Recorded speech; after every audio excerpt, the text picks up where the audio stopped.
most of the lifestyle diseases are stemmed around our thoughts and our emotions.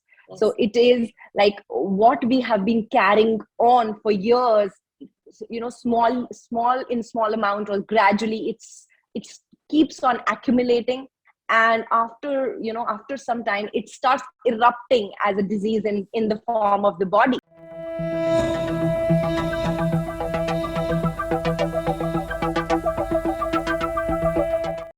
Hello and welcome to another episode with me, Karishma. We're in Voice It with Karishma, and today we have a very special guest with us. We have Deeksha Grover Chillana. She is a life coach. She's from Delhi, and today she's here with us, and she's going to speak to us about different mindsets and how these mindsets affect us with our health, with our environment, with the way that we actually lead our daily lives. So thank you, Deeksha, for being a part of this conversation. I'm very happy to have you here today. I am equally delighted. Thank you for having me, and thank you for having this conversation. Great, Deeksha. So, to begin with, I want to, when we spoke earlier, you did tell me that there's been a very interesting journey, right? So I want you to kind of, if you can tell us a little bit about how it is that the entire process happened, your own journey towards, becoming a life coach, a mental and emotional coach as well. So like so many other women, I was very happy and contented with my life that I was living, being a mother, a wife, a daughter-in-law, and then doing my 9-to-5 job. And that was the normalcy for my life. And although I was very exhausted, tired, and never used to get time for myself, but that is how everybody around me was also living. So that became a part of my life, that this is how life is. Yeah. Until I started my own journey into self-development, and things radically started shifting for me. Yeah. From a woman who was low in self-esteem, I started developing confidence in myself, where I was lost, not knowing what to do and how to manage different roles and different things in my life. I started getting clarity for what I want and what is important for me, and what am I compromising on. Right. And that gave me, and also, like, I used to easily get influenced by other people to what they would say me, and I would agree. And, I used to compromise on what I really wanted. Yeah. From that, my journey started shifting into having a voice of my own. And that, started affecting my personal life, affecting in the sense, upgrading my personal life, my relationships, getting better clarity for my job. Like, I left my job after that and I started my own work. And with this regard, I think it gave me the purpose that if this could happen with a girl like me, it could happen with so many other people who need it. Yes. And who are living a life where we think it is normal, which is not. Yes. Right. And that gave me the motivation to start my own journey into being a life coach. So I did my ICF certification from Coach U USA. I did so many other self-help programs like Tony Robbins, T. Harv Eker, Louis Hay, Eckhart Tolle, and some spiritual journeys like Vipassana, YSS, all of these. So all of that has compiled me into a woman I am today. That's beautiful. It's so nice to know about your journey, how you kind of like, we always talk about this thing about, how a flower blossoms, right? It starts from this plant where you can't even see the bud very clearly, right? And to be able to believe that, that bud is then going to grow and become and bloom into this beautiful flower, which is going to mesmerize everybody, right? So thank you for sharing that story. You mentioned that when you did mention that when you were kind of like, on the journey itself, there were lots of emotions, there were lots of thoughts and everything, and you did let other people's perceptions interfere with the way that, you kind of lead your life, or you wanted to lead your life, Right. So I want to ask, how was that feeling about, being easily influenced by others? And what tips do you have for people who have the same thing, where they also somewhere down the line get influenced so easily by their surroundings, and maybe that's not always good for them. Sometimes it's toxic for them. Right. And normally we allow people and we let people to do that. It is not that, and most of the time we are also not aware that we are letting them do that. Yeah. And that stems from I would say, the childhood, that how we have been raised, how we have been conditioned, how we have been living our life for so many years, that impacts our self-esteem, our self-worth, when we do not know that what is the boundary, what is the limit that we do not want others to cross, and what is that boundary. We want to have that sacred space within ourselves where we have a say in our matter, we have a say in our own life. And Yes. once we start connecting to our deeper self, our authentic self, and we start aligning with our true, what am I, who am I, and what I need for me and for others, it is there we start getting clarity about it, that where is that borderline, where is my yes and where is my no. Yes, yes, beautiful. I love the fact that you mentioned something called a sacred space. I love that. Thank you for actually giving it a term, because I feel like I completely resonate with it. I feel like, regardless of us being women, men, right, children, Yeah, adults, or at a later stage of our life, I feel like if we all can create the sacred space within ourselves, where there's there's no there's no judgment over there, there's no in competition over there, there's nothing, but we have our own identity and we're so proud of yeah, it every single moment that we're kind of growing out of our hurdles of daily life, right? yeah, And to be yeah, able to honor and acknowledge the sacred space. So thank you yeah. for mentioning that. I think it's beautiful, and everybody should genuinely practice to start developing their own sacred space. Yeah, And very important. I think, I don't know if you would agree with this, but I've kind of noticed, and please correct me if I'm wrong, that people who develop their own sacred spaces within themselves, it starts reflecting and it starts showing. It starts showing in the way that Absolutely. they deal in their daily lives. You work with so many Yeah, women, you work with so many, yeah, entrepreneurial women also. You work with so many right. people who have their own way of doing things. But I feel like Yeah, the minute you start establishing the sacred space within yourself, it reflects in the way you look, it reflects in the way you talk, and it actually yeah, starts influencing. It's like a cyclic effect, and then you start yes, transferring it to people. So yes. I want to know your thoughts about this. Yes, absolutely. It starts reflecting everywhere, not only in the way you dress or looks or you talk or to communicate, but also it starts reflecting in your relationships, how you carry them, in your work, how you demonstrate, how your uniqueness comes out of that, Yeah. right? In your relationships, in your health, that how important you start giving to your health because you know that why you are doing what you're doing. So Yes. it starts in every, periphery of life, Yes. that starts reflecting because you start getting connected again to that stillness within you. Yes, yes, absolutely. I think I would be the one who would agree the most with what you said, with the aspect of health being affected by your mindset, by your emotions, and the way that, you perceive things in life. Because on a daily basis, when I consult with people, with my clients, right, we always notice that a root cause of some or the other health ailment, some or the other health blockage Yeah, is always stemming from an emotional perspective, is always stemming from a stuck mindset. Can you please elaborate on the aspect of health and the mindset? absolutely. I think I started my journey with that when I was detected as a thyroid.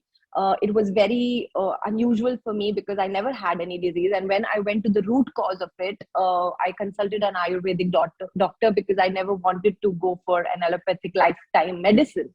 Yes. And the root cause came up that you think a lot, you too much stress up a lot. And that was like kind of an eye opener for me because that was the first time I heard that a disease is linked to the mind or to the thoughts that I'm thinking, Yes. right? And that is where my research started on that what it is all about. And today, after I have been consulting and I have been coaching so many people, most of the lifestyle diseases, like most of the lifestyle diseases, are stemmed around our thoughts and our emotions. So Yes. it is like what we have been carrying on for years, small in small amount, or gradually it keeps on accumulating. And after some time it starts erupting as a disease in the form of the body, Yes. whether it be diabetes, it could be heart attacks, it could be thyroid, like so many other people have, so many other lifestyle diseases are all stemmed around. That is the root cause, and that is why there is no cure for it. you would see that all these diseases have lifelong Yes. medicines, and they don't come with a cure, because the cure is not in the Allopathy. medicine. It is in how we, yes, not in the allopathic way, but how we change our mindset, how we change what is going on in Yes. us, and how we change our lifestyle. That is, starts affecting in a good way when we start this as a procedure, I Yes. would say. Beautiful. I think you kind of hit the right angle over here with saying that you mentioned this thing with thyroid, and you mentioned this thing how you kind of found the root cause, right? So for all the listeners, I just want to give a little bit of an insight, right? Because I deal with people who have metabolic syndromes, diabetes, thyroid on a daily basis, right? They're looking at just one aspect. They're looking at the weight gain. They're like, how do I lose Right. weight? But they Totally. don't understand that the reason they started coming, and the reason why, to kind of come back to when you said that you were detected it before. If you go back and if you start thinking, maybe you had a problem with communication. Maybe you had so Right. much things, maybe you had so many things pent up in you and you couldn't communicate them properly. And that is why the thyroid started getting affected, you know? Bang on. Bang on. I used to be the person that never used to express myself. I used to withhold my communications, my expressions, my feelings. And as a result, it kept on accumulating. Yes. And because there was no venting out from the body, it accumulated and it turned out to be in the form of thyroid. Yes. So we have to know the root cause. And after that, since I've started expressing, and that is the reason I've come to this stream of emotional and mental wellness, because it doesn't only limit to our reactions and to our behavior, but also it has a root to the diseases, the lifestyle diseases that it can incur over time. Yes. So yeah, bang on what you said. And I feel like, they don't understand that with what you said, that the thyroid is just the gland that's in the throat, right? However, the way that it functions and the main cause of it actually being fostered is in your mind. It's in the hypothalamus. It starts producing over there. So no wonder that all these things are connected to each other.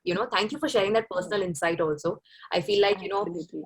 I always say this, and I am a strong believer of this, that you could have a lot of degrees. You could have gone to the best colleges, but you know what? If you've not learned from personal experiences, if you've not made those lessons into a lifelong kind of, something that, you hold very strongly with, and you can then tell people about the fact that, listen, I went through something and I've come out of it with a change of things, Right.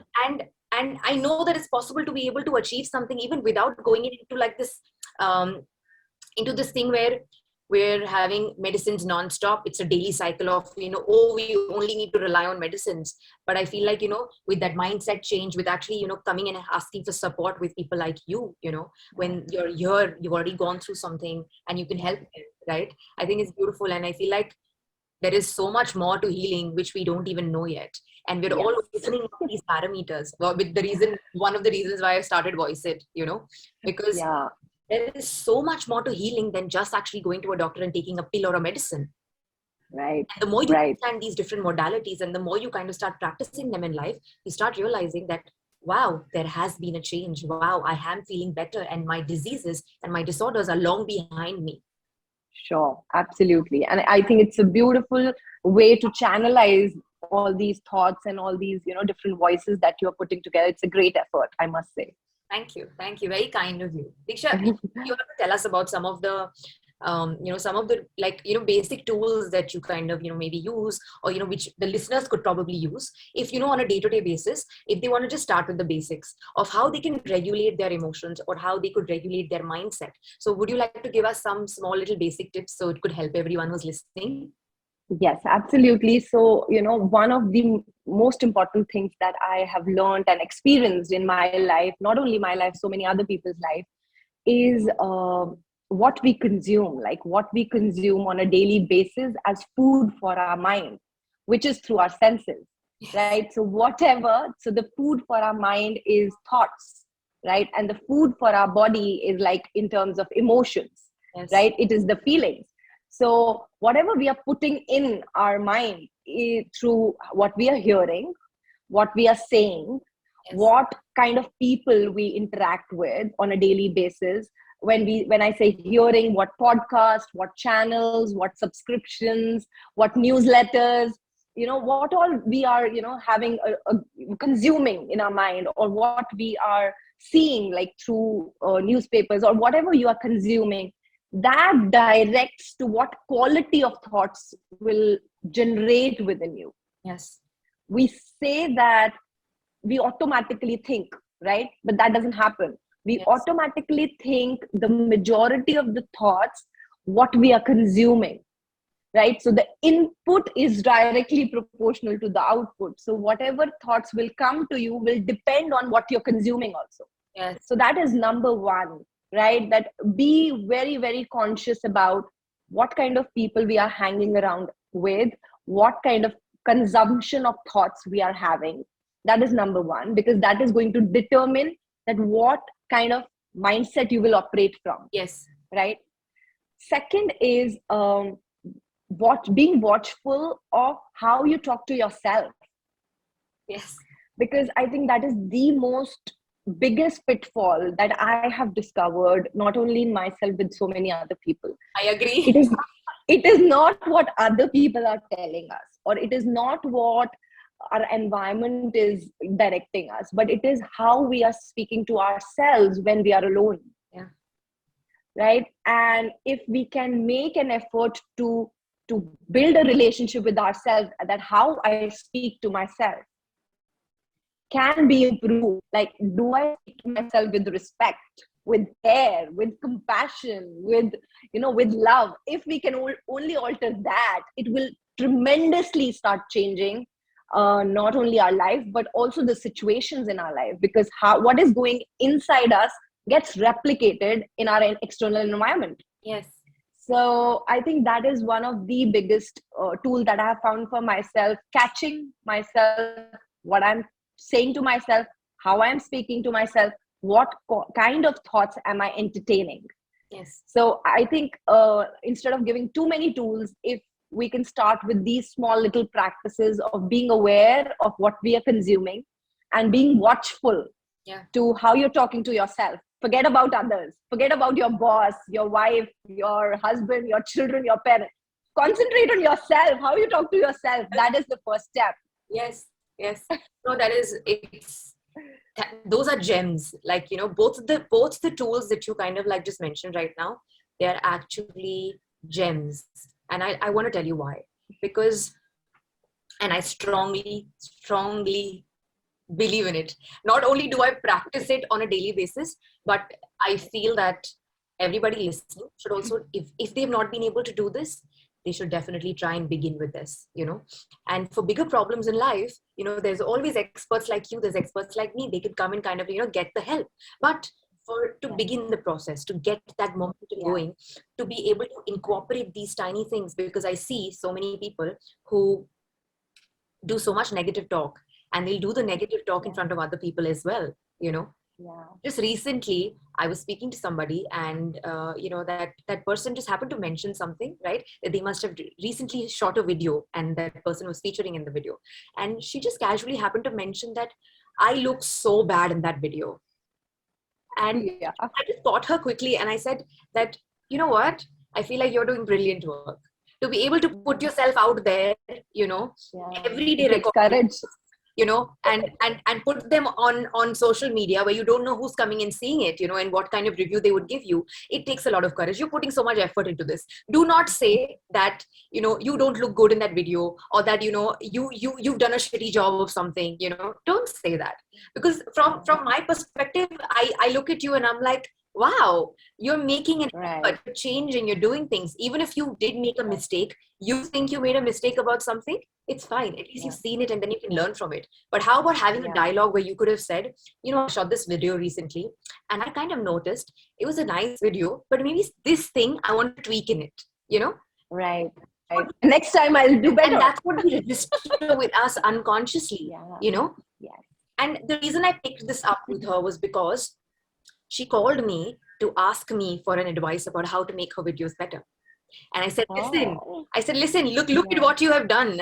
You were so good with doing your things on yourself. Okay. You were doing this so well. And one little negative talk that you had with yourself, it demotivated you from shooting another video. And you were like, okay, listen, maybe I'm doing something wrong and I don't want to do this anymore. Now, what else can I do? Right.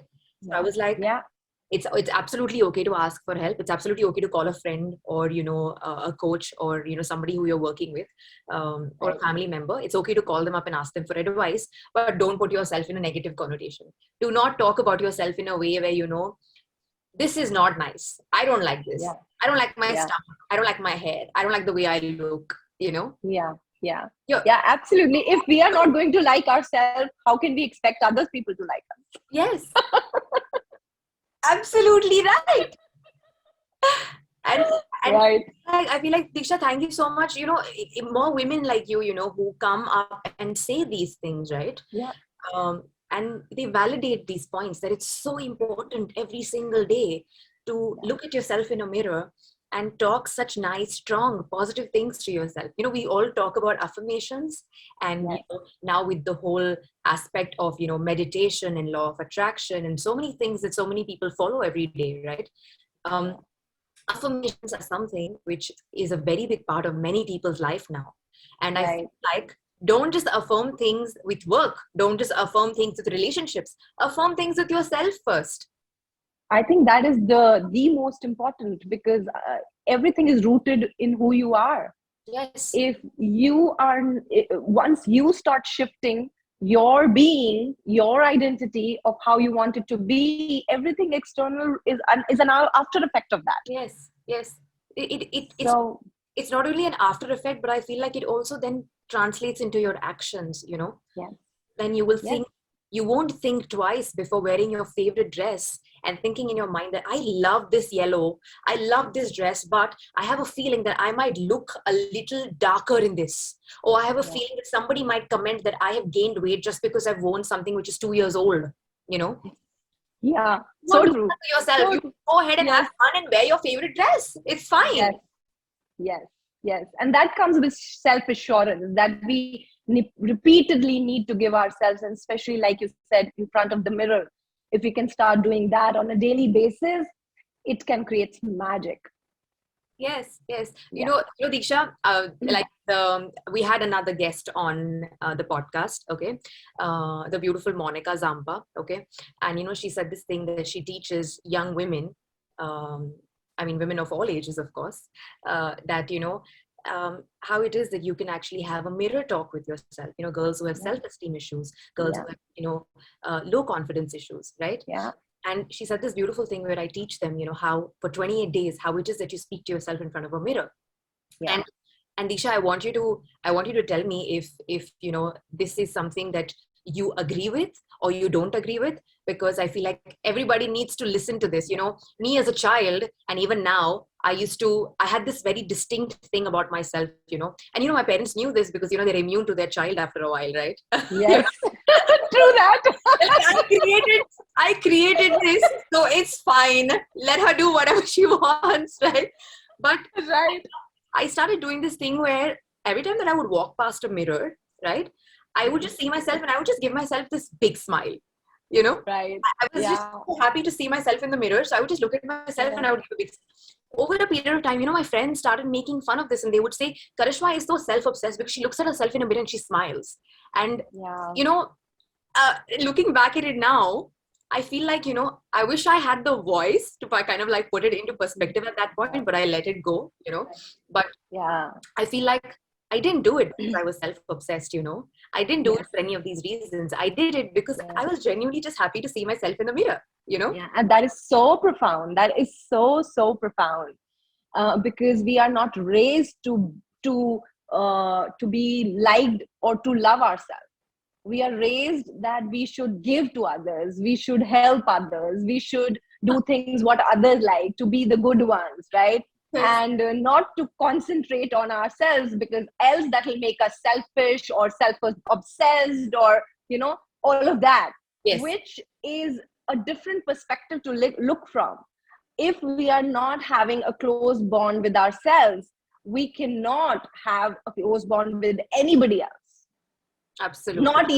Not even with your own children or your own parents, because that is the closest thing that we have, being with ourselves. That is what we are born with, and that is what we are going to die with. So that is one one, innate strengthened bond that we must cherish and flourish throughout life. Yes. This goes out on behalf of, thank you for, affirming that. Thank you. But this goes out from Deeksha and from my side to everybody who's listening, that if you are somebody who, you know, is confident, who loves herself, and if you are somebody who actually does kind of like, do small activities in a day to kind of push your morale in your own tiny ways, don't let the world think that, you are selfish. Don't let the world think that, Yeah. I mean, don't let it affect you. Let anybody say whatever they want, but Yeah. you're not selfish, you're not self-centered, and you're Yeah. not self-obsessed. Just because you like to take care of yourself, and just because you are your own motivator, these qualities do Yeah. not describe you. Absolutely. 100%. Shah, Great. thank you for this beautiful conversation that we've had. I think we touched base on so many details which I think a lot of people will listen to and maybe resonate as well, right? It's been lovely to have you over here. I'm just very, very excited about the fact that, the episode will come out soon and people will get to hear everything, and they'll also get to listen to the kind of services that you have, the kind of, advices that you give, and how you can support and help other people in the way that, you do your life coaching practices. Sure.